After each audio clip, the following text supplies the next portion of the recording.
హర్యానాలో పరిస్థితులు క్రమంగా కొలిక్కి వస్తున్నాయి. కొన్ని ప్రాంతాల్లో మినహా చాలా ఏరియాల్లో ఆందోళన తగ్గుముఖం పట్టాయి. మరోసారి శాంతి భద్రతల సమస్య తలెత్తకుండా కేంద్ర రాష్ట్ర ప్రభుత్వాలు భారీగా బలగాలను రంగంలోకి దింపాయి.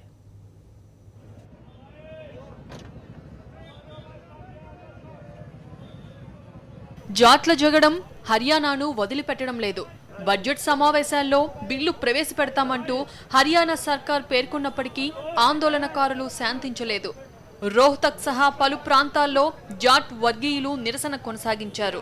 రహదారులను దిగ్బంధించడంతో పాటు రైల్వే ట్రాక్లపై ధర్నాలు చేశారు. కొన్ని ప్రాంతాల్లో విధ్వంసాలు జరిగాయి. గనౌర్లో ఆగిన గూడ్స్ రైలుకు ఆందోళనకారులు నిప్పంటించారు. ఇతర ప్రాంతాల్లో కొన్ని వాహనాలను తగలబెట్టారు. ఈ నేపథ్యంలో పలు ప్రాంతాలకు రైళ్ల రాకపోకలు నిలిచిపోయాయి.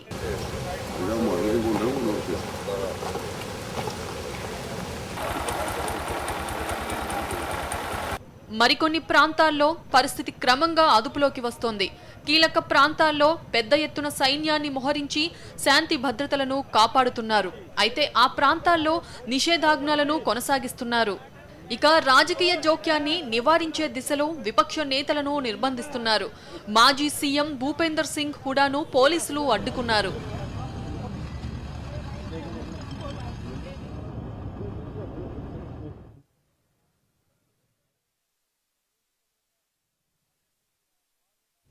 ఢిల్లీకి మంచినీటి కొరత తప్పింది. జాట్ల ఆందోళన నేపథ్యంలో మూతపడిన మున్నా కెనాల్ ను కేంద్రం మళ్లీ తెరిపించింది. సోనిపట్ వద్ద పెద్ద ఎత్తున సైన్యాన్ని మోహరించిన కేంద్ర ప్రభుత్వం ఢిల్లీకి మంచినీటి సరఫరాను పునరుద్ధరించింది.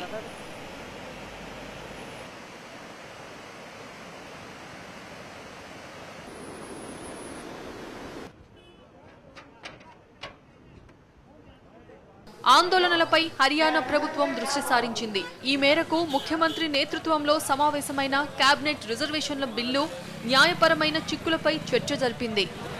ఇక హర్యానాలో పరిస్థితులు చక్కబడిన తర్వాతే జాట్ల రిజర్వేషన్లపై ఓ నిర్ణయం తీసుకుంటామని కేంద్ర మంత్రి వెంకయ్య నాయుడు చెప్పారు. గతంలో హర్యానా సర్కార్ ఇచ్చిన కోటాను కోర్టులు నిలిపేశాయని ఆయన గుర్తు చేశారు.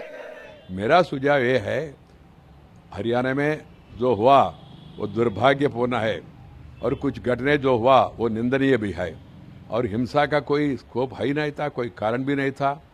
ये ऐसा क्यों हुआ, सब लोग इससे बहुत चिंतित है. इसलिए मेरा सुझाव है, पहले साधारण परिस्थिति वापस लाने के लिए सब लोग प्रयास करें, शांति बने रहे, क्योंकि एक दिन में निर्णय करना प्रैक्टिकली संभव नहीं है. इसका कुछ पृष्ठभूमि भी है, पहले जो हुआ आप सबको भी मालूम है. మరోవైపు ఆందోళనలు రాజస్థాన్ కు విస్తరించాయి. రాజస్థాన్లో పలు చోట్ల జాట్ వర్గీయులు నిరసనలు చేపట్టారు.